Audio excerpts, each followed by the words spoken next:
You probably zipped something today and didn't even think about it. But the thing inside that little slider, it's one of the cleverest pieces of engineering you own. Watch what's actually happening when you pull that tab. Okay, so first thing. They look like teeth. Two rows of little teeth that bite into each other, right? Nope. Each one of those is actually a tiny hook with a hollow on top. And here's the wild bit, they alternate. Hook on the left, hook on the right, hook on the left. The hook on one side is designed to slide into the hollow on the other side. So when they interlock, every hook is grabbing the hollow of the tooth above and below it on the opposite tape. That's why a zipper feels solid when it's closed. It's not friction. It's hundreds of tiny hooks all gripping each other. Now the slider. The little pull tab thing. From outside, it looks like one piece of metal. Inside, it's a Y-shaped channel. Two openings. On the wide end, one opening on the narrow end. Watch this. When you pull the tab forward, the two open teeth go in through the wide side, get squeezed by the diagonal walls of the Y, and come out the narrow side already locked together. Pull it backward, the locked teeth go in through the narrow side, hit a wedge in the middle of the Y, and pop apart. Same metal, two opposite jobs depending on which way you pull.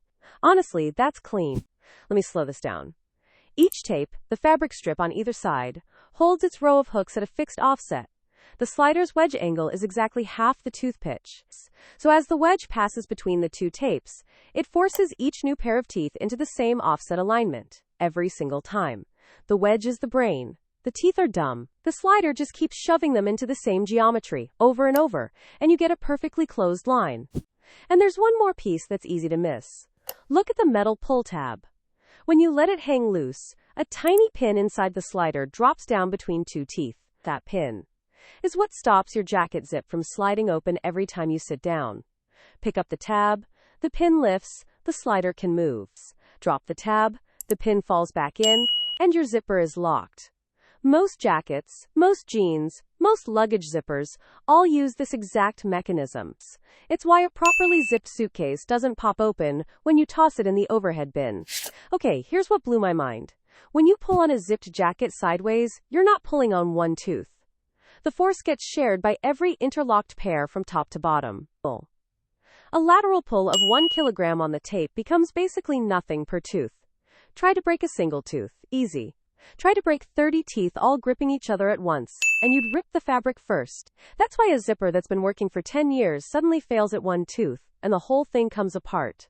One bad hook, and the load redistribution breaks. Okay, one more thing.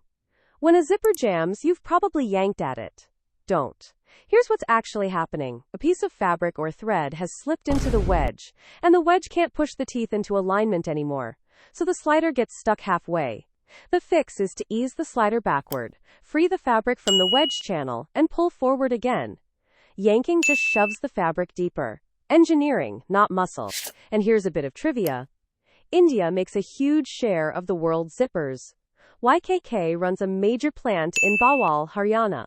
The country exports over $16 billion worth of garments a year.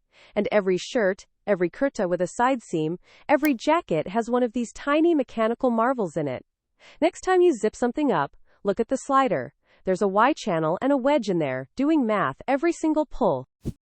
That's how it works. If you said, "Oh, I see," subscribe, and drop a comment with what you want explained next.